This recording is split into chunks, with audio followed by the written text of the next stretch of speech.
The room burst into applause. Ryan lifted his glass with a wide smile, turning toward Claire as if no one else existed. I wouldn't have made it through this year without you. Every late night, every impossible deadline, you were always there. People laughed and clapped again. Claire gave one of her small smiles. Calm, controlled. The same smile that had pulled me toward her 5 years ago. She never enjoyed being the center of attention. Yet tonight she looked comfortable, almost happy. My phone vibrated. Hope flashed across my mind. Maybe she finally noticed I had arrived. Maybe she had been looking for me. I unlocked the screen. The same message stared back at me. Delivered. Unread. Good luck tonight. I'm proud of you. Sent 6 hours earlier. My thumb rested on the screen before it slowly locked again. Ryan stepped closer and gently touched Claire's shoulder. You deserve this promotion more than I do. She lowered her eyes. We both worked hard. No, Ryan answered with an easy laugh. You carried me. More laughter spread around the room. Nobody noticed the way my smile slowly disappeared. Except Emma. She appeared beside me with 2 glasses of juice. You okay? I accepted one without taking my eyes off Claire. Of course. You've been saying that for years. I forced a quiet chuckle. People always misunderstand her. Emma tilted her head. Do they? Her question stayed with me longer than I wanted. Across the room, Claire finally noticed me. She gave a small wave. Professional. Polite. The same wave she gave everyone she knew. No excitement. No rush to come over. No hug. No kiss. Nothing that made me feel different from anyone else standing in that room. 5 years together. Still waiting. Emma followed my eyes. You baked her birthday cake. I nodded. You stayed awake all night when she got sick. Another nod. You drove 3 hours just to surprise her after her first trial. I wanted to. Emma folded her arms. What has she done that made you feel equally loved? The answer should have come easily. Instead, my mind searched through hundreds of memories. Claire paid half the rent. She remembered my coffee order. She folded my shirts better than I ever could. She left medicine on the table whenever I caught a cold. She worried quietly. She cared silently. But not once had she looked into my eyes and whispered the words every man hopes to hear. Not once. Friends joked about it all the time. Ethan's dating the Ice Queen. I always defended her. She just shows love differently. Tonight, those words sounded weaker than ever. The party continued around us.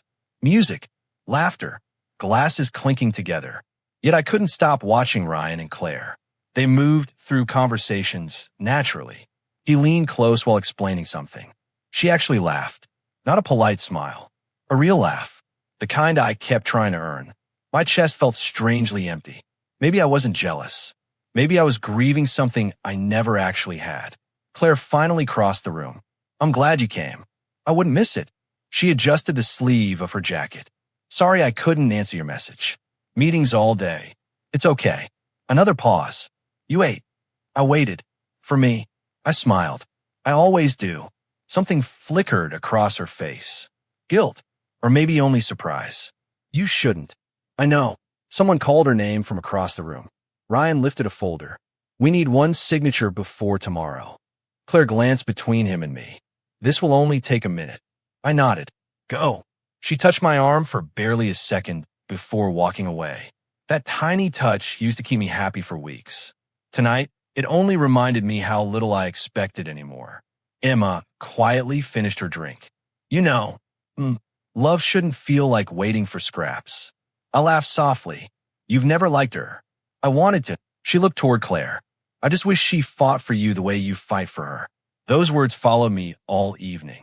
The celebration ended late. Claire stayed behind with Ryan to organize documents. I'll meet you at home. She barely looked up from the paperwork.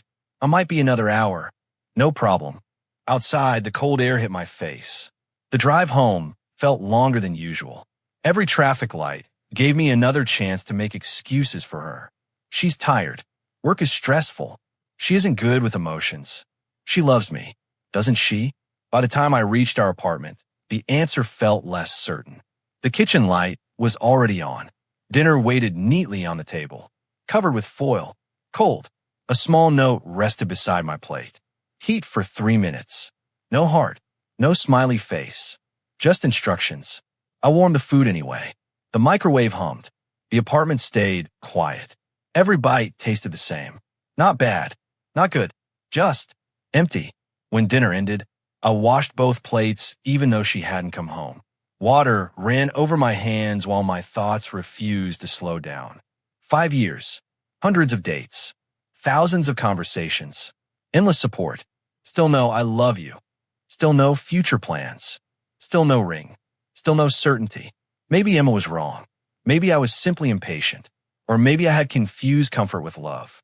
I dried the dishes and noticed Claire's work bag resting beside the kitchen chair. Half open, a folder slipped toward the floor. I reached down to put it back. Something white slid out with it. 2 airline tickets. Tomorrow morning. Destination, Chicago. Passenger 1, Claire Morgan. Passenger 2, Ryan Brooks. Round trip. My heartbeat became painfully slow. I searched the folder again. Conference schedule. Hotel reservation. Shared transportation. Everything planned. Everything confirmed. Not one word to me. The apartment suddenly felt colder than the untouched dinner waiting on the stove. The tickets stayed in my trembling hands while one question echoed louder than anything else. Why wasn't I supposed to know? The airline tickets stayed on the kitchen table long after midnight. I never touched them again. Every few minutes my eyes drifted back to them, hoping they would suddenly become something else. A mistake. Old tickets. Someone else's reservation. Morning arrived without answers. The apartment door unlocked just after 7. Claire stepped inside, tired but neat as always. She placed her work bag on the chair, kicked off her shoes, and noticed breakfast waiting on the counter. You were up early. I couldn't sleep. She poured herself a cup of coffee. Big presentation today. I know. The tickets still rested beside my hand. Her eyes landed on them. Nothing changed on her face. No panic. No guilt. Only quiet recognition. You open my bag. The folder slipped out. She picked up the tickets and slid them back inside. I was going to tell you. When? This morning. The flight leaves in 3 hours. She didn't answer. I waited. Part of me still believed there had to be a reason that would make everything feel smaller. It's just work. Those 3 words landed harder than any shout. Just work. She nodded. The Chicago office needs both of us. Both. Another nod. Ryan and I. The coffee suddenly tasted bitter. I sent you a message yesterday. I saw it. It stayed unread all day. I was busy. You had time to laugh with Ryan. Her fingers tightened around the coffee mug. You're making this something it isn't. I'm trying to understand. There isn't anything to understand. The apartment became painfully quiet. Not because nobody spoke, because only one of us seemed to hear the conversation. I walked toward the window. Why didn't you think I deserved to know? Claire stared at the floor. The answer should have been simple.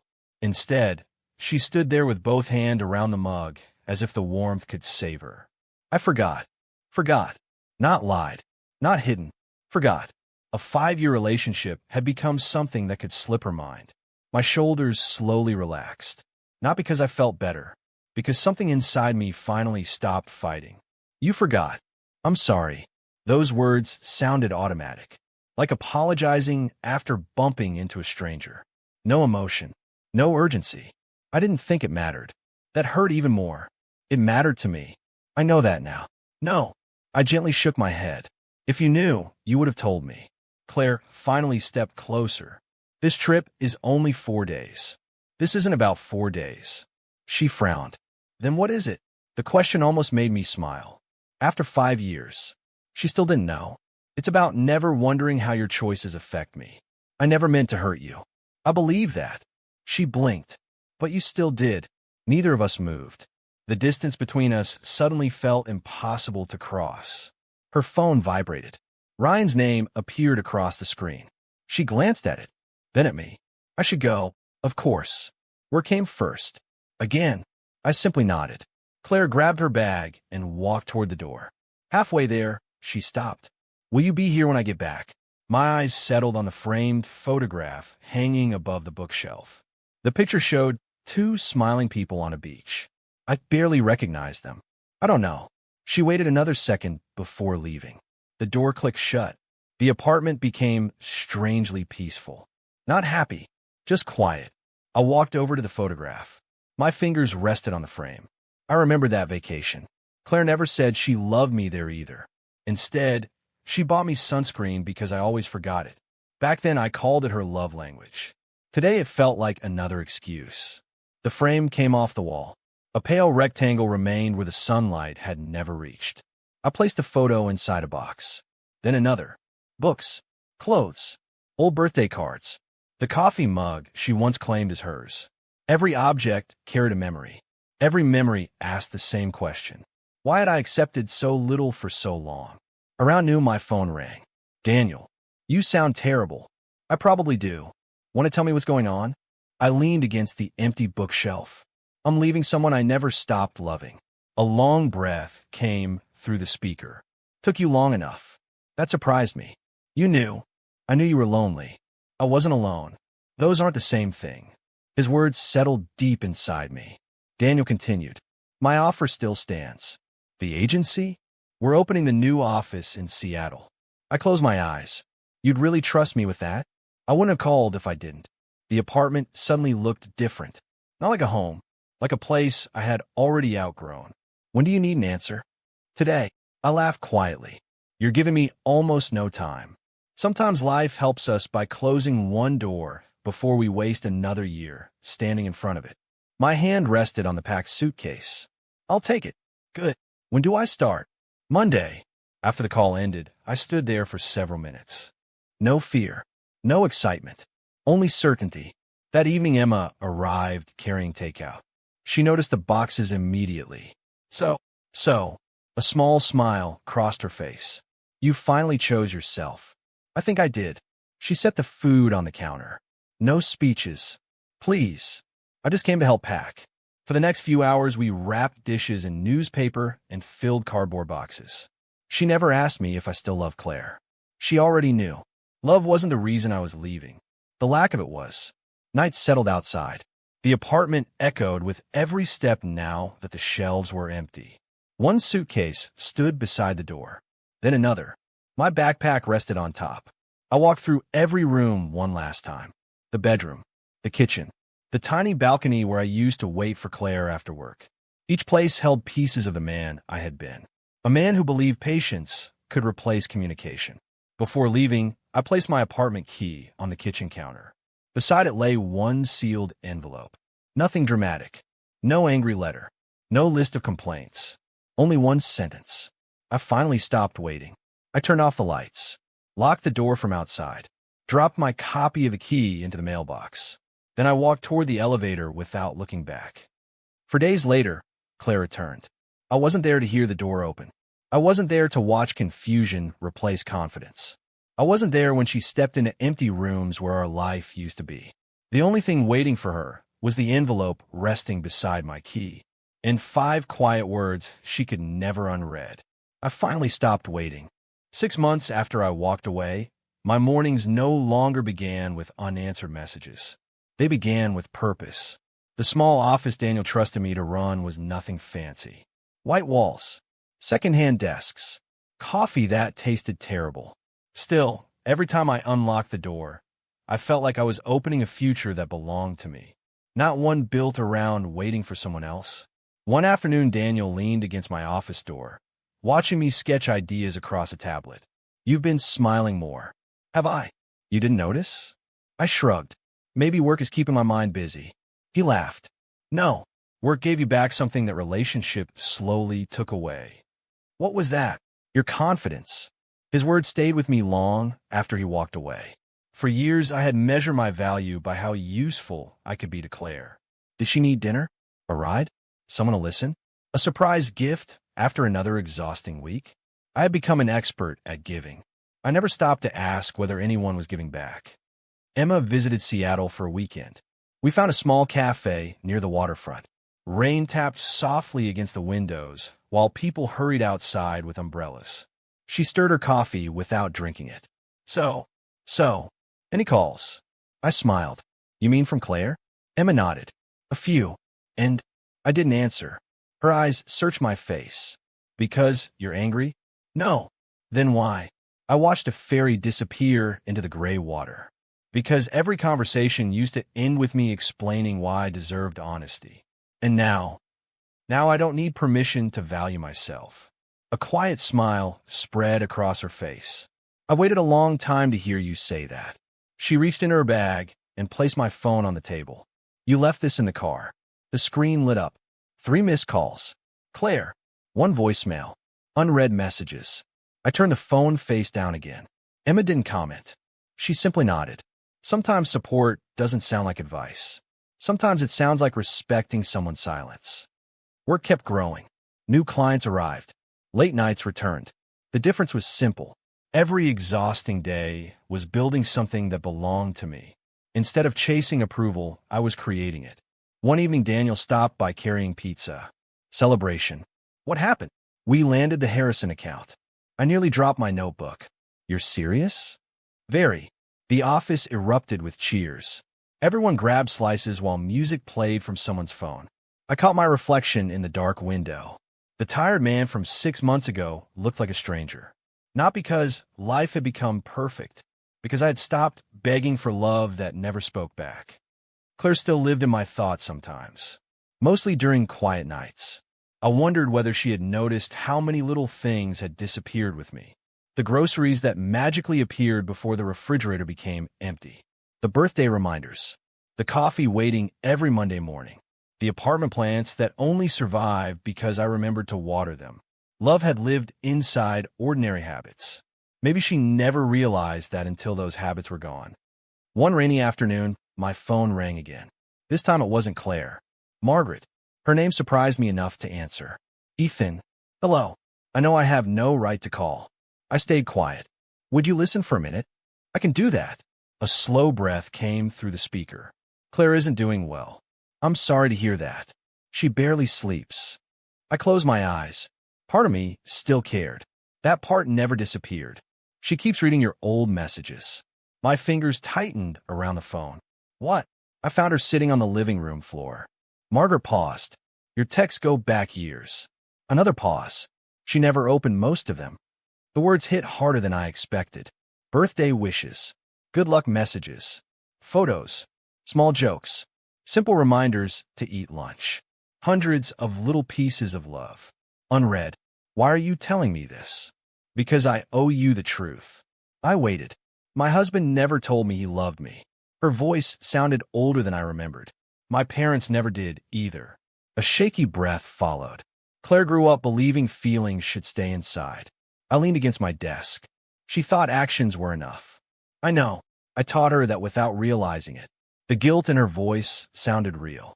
She watched our marriage. Another pause. We paid bills. We stayed together. But we never spoke about love. I slowly sat down. So that's all she knew. Yes. Margaret's voice almost broke. She loved you the only way she understood. The office around me faded into silence. I wish she'd understood that some words matter. So do I. The call ended with neither of us knowing what else to say. Weeks passed. Autumn arrived. One evening, Emma called while I locked the office. You busy? Heading home. I heard something. What? Ryan accepted a promotion in London. I stopped walking. Really? He left last week. What about Claire? They barely talk now. I frowned. I thought they were close. Emma sighed. They were co-workers. Nothing more. Apparently not. A strange feeling settled over me. Not relief. Not happiness. Just another piece of a puzzle falling into place. Everyone had assumed there was something between them, including me. Maybe appearances had done more damage than truth. Later that night, curiosity got the better of me. I opened Claire's contact. Months had passed since our last conversation. My thumb hovered over the keyboard, then stopped. Some chapters don't need another sentence. I locked the phone again. A few days later, another call came from Margaret. Her voice sounded tired. She found something today. What was it? She was cleaning your old desk. My heartbeat slowed. There was a small box hidden in the back drawer. I already knew. Before she finished speaking, I already knew. An engagement ring. I closed my eyes. The room around me disappeared. I bought it 8 months before I left. Margaret whispered something that barely reached me. Claire couldn't stop shaking. My hand rested against the office wall, while memories rushed back. Every overtime shift, every dollar I quietly saved, every dream I carried alone. The ring had waited for the right moment. Instead, it had waited for goodbye. Somewhere hundreds of miles away, Claire finally discovered the future I had planned to give her. Only now there was no one left to ask. Claire's message reached me on a quiet Tuesday morning. Can we meet? Just once. Please. I stared at the screen for several minutes. A year ago, I would have answered before taking my next breath. Now I finished my coffee first, then another email, then a client meeting. Only after lunch did I type a reply. Tomorrow, 3 o'clock, Riverside Cafe. No extra words, no questions, no hope, no anger, just a place and a time. The next afternoon, I arrived 10 minutes early. Old habits refused to disappear completely. The cafe overlooked the river. Leaves drifted across the water while people walked by, without noticing how much one conversation could change two lives. Claire was already there. She stood as I walked in. She looked different, not because of her clothes, not because of her hair. The confidence she used to wear so naturally had faded. Dark circles rested beneath her eyes. Her smile appeared for only a second before disappearing again. Thank you for coming. I pulled out the chair across from her. You wanted to talk. She nodded. Neither of us touched the menus. Neither of us seemed hungry. The waiter placed 2 glasses of water on the table before quietly leaving. Claire wrapped both hands around hers. I've practiced this conversation 100 times. I'm listening. Her fingers trembled slightly. I kept thinking there would be a perfect moment. For what? To tell you everything. A weak laugh escaped her. The perfect moment never came. The river flowed quietly behind her. So here we are. She took a slow breath. I loved you from the beginning. Those words finally arrived. 5 years too late. I didn't interrupt. I wanted to tell you so many times. Her eyes dropped toward the table. Every birthday. Another pause. Every Christmas. She swallowed hard. Every time you surprised me. The corners of her mouth shook. But I couldn't. What? My father never said those words to my mother. She brushed away a tear before it reached her cheek. My mother never said them to me. The memories weighed heavily inside her voice. I grew up believing love wasn't something you talked about. She looked at me with quiet regret. You proved it through actions. A long breath escaped me. So you thought I would just know? She nodded. I honestly believed you did. I knew you cared. The words came gently. I never doubted that. Confusion crossed her face. Then why wasn't it enough? I leaned back in my chair. Because care and love aren't always the same. She stayed silent. I cooked. I noticed. I celebrated your victories. I remember. I stayed beside you every difficult day. I know. I folded my hands together. But every time I wondered how you truly felt, the sentence hung between us. I had to guess. She closed her eyes. I was afraid. Of what? If I said the words. Another pause. I would need them back. The honesty in that answer hurt more than excuses ever could. You thought love made people weak. Yes. And now, a sad smile appeared. Now I know silence can destroy people too. Neither of us reached across the table. Neither of us cried. The pain had grown too old for dramatic moments. It simply sat with us like another guest. Claire slowly reached into her purse. I kept this. She placed my old apartment key on the table. I couldn't throw it away. I stared at the small piece of metal. So many nights, I unlocked that door, hoping things would finally change. Her voice barely rose above a whisper. I always thought there would be tomorrow. There usually is. I looked at her calmly. Until one day, there isn't. She lowered her head. I'm sorry. I believe you. Her eyes lifted with a small spark of hope. But believing you doesn't erase what happened. That spark disappeared again. I know. I spent years feeling lonely beside someone I loved. The words stayed steady. I don't blame you for your childhood. I blame myself for ignoring my own pain. Claire pressed both hands together. I never wanted you to feel alone. But I did. She couldn't argue with that. Because it was true. When we stepped outside, the afternoon sun had already begun to fade. Neither of us knew how to end the conversation. Finally, she spoke. I don't expect another chance. I nodded slowly. I appreciate your honesty. A weak smile crossed her face. I wish I'd learned it sooner. So do I. She turned toward the parking lot. Halfway there, she stopped. I did love you, Ethan. Those words drifted through the cool air. I believed them. That was the tragedy. She had loved me. She simply never let me live inside that love. That evening, my phone rang again. Margaret, I hope I'm not interrupting. No, I need to tell you something. I sat quietly on my apartment balcony. What is it? The medical bills. My thoughts immediately went to my father. What about them? You remember when he needed surgery? Of course. You thought the hospital accepted a payment plan. Yes. A heavy silence settled over the call. They didn't. I frowned. I don't understand. Margaret took a slow breath. Claire paid them. The city noise disappeared around me. What? Not all at once.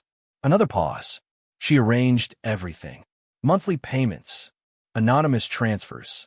So your father would never lose his treatment. I couldn't speak. I only found the paperwork after she moved out.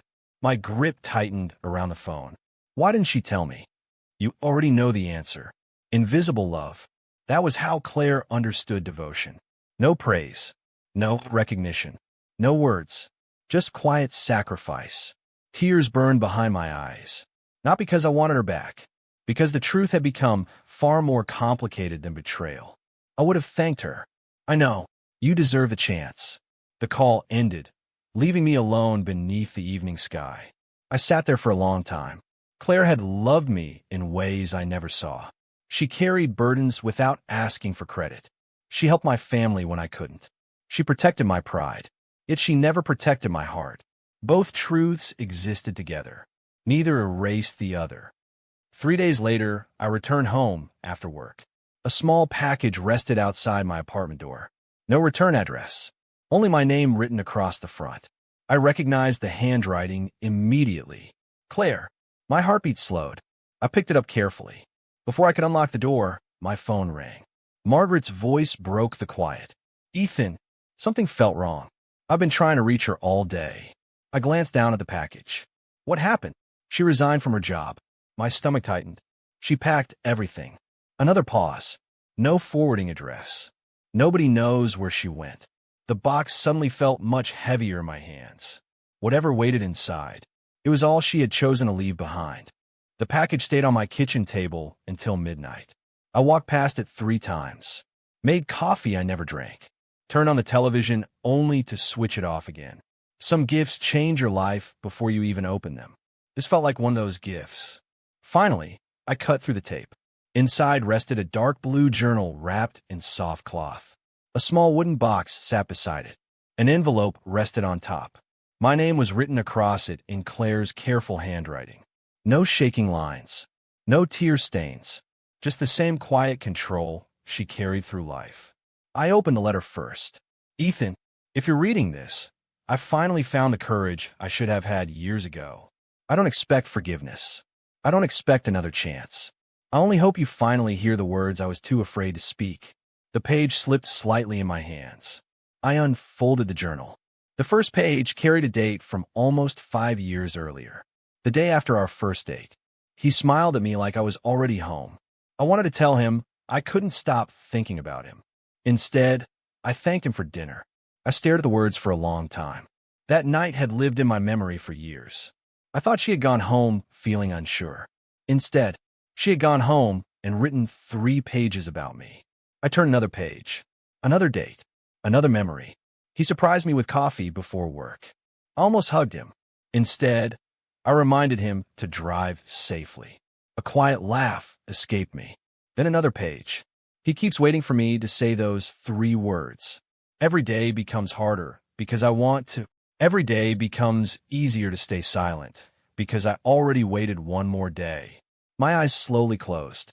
Fear had become her habit, the same way hope had become mine.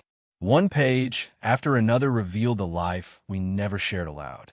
Today he stayed awake all night because I had the flu. I pretended to sleep. I cried after he left the room. Another. He thinks I don't notice the little things. I notice everything. The flowers. The notes inside my lunch. The way he always reaches for my hand, even when I forget to reach first. Another. He deserves someone who says what I cannot. The words blurred as tears gathered. Not tears of regret. Not exactly. More like grief for two people who loved each other while speaking completely different emotional languages. Hours passed. The journal carried birthdays, vacations, ordinary Mondays, rainy afternoons, Christmas mornings. Every page repeated the same painful truth. She loved me deeply. She simply never allowed me to hear it. Near the end, the writing changed. The letters became uneven. The dates matched the weeks after I left. The apartment is too quiet. His coffee mug is still in a cabinet. I reached for my phone 3 times today. I finally opened his old messages. A tear landed on the page. I gently wiped it away. Another entry. Today I found the engagement ring. He wanted forever. I couldn't even give him today. I covered my face with one hand. No anger remained. Only sadness. Because neither of us had wanted to lose the other. The final journal entry waited near the back. If love only exists inside my heart, it dies there. If anyone ever reads these pages, let them speak before fear becomes silence. The last page held only 4 words. I love you, Ethan. Those words had once been my greatest dream. Now, they felt like the closing line of a beautiful book that had arrived too late. I carefully closed the journal. The wooden box still waited beside it. Inside rested a silver watch. Simple, elegant, the kind I would have worn every day. I turned it over. An engraving covered the back. For the man I always loved, but never knew how to tell. My thumb traced every letter. The room remained quiet. This time the quiet didn't hurt. It simply allowed every memory to settle where it belonged. The next morning, I visited my father. He noticed the watch immediately. New gift. I smiled gently. Something like that. He poured 2 cups of tea. I've been meaning to tell you something. What is it? I found out who helped pay my hospital bills. I looked into my cup. You know. He nodded. Margaret visited. A long breath escaped him. That young woman carried more kindness than she ever showed. I know. He studied my face. Are you going after her? The question deserved an honest answer. No. Because you stopped loving her? I slowly shook my head. No. Then why? I looked out the window. Because loving someone doesn't always mean you're meant to live the rest of your life together. He smiled with quiet understanding. That's a hard lesson. It is. But I finally learned it. He raised his cup. To new beginnings. I touched my cup against his. To honest ones. Weeks passed. Winter slowly turned into spring. The agency continued growing. Daniel promoted 2 young designers. Emma laughed more than ever because she no longer worried every phone call would find me falling apart again. Life didn't become perfect. No life ever does. But it became peaceful. One afternoon, I carried a small box in my office. Inside rested the engagement ring. Beside it, I placed Claire's watch. 2 futures. One that never happened. One final goodbye. I stared at both for several minutes. Then I smiled. Not because losing her stopped hurting. Because I finally understood our story. Claire never failed to love me. She failed to share that love before fear stole our time. And I failed myself by accepting years of emotional hunger because I believed patience could replace communication. Neither of us was a villain. Neither of us was innocent. Love had been real. So had the loneliness. I closed the box carefully. The ring stayed untouched. The watch slipped onto my wrist. Not as a promise to wait. Not as a reason to look back. But as a reminder. Love hidden forever becomes invisible. Love left unspoken becomes a memory instead of a future. Before leaving the office that evening, I placed the closed ring box inside my desk drawer. The watch caught the last light from the window. My fingers rested on it for one quiet moment. A smile found its way through tears that no longer needed to hide. Then I walked toward the door. The future waiting outside no longer depended on words I never heard. It belonged to the man who had finally learned that the greatest act of love would always begin with respecting himself.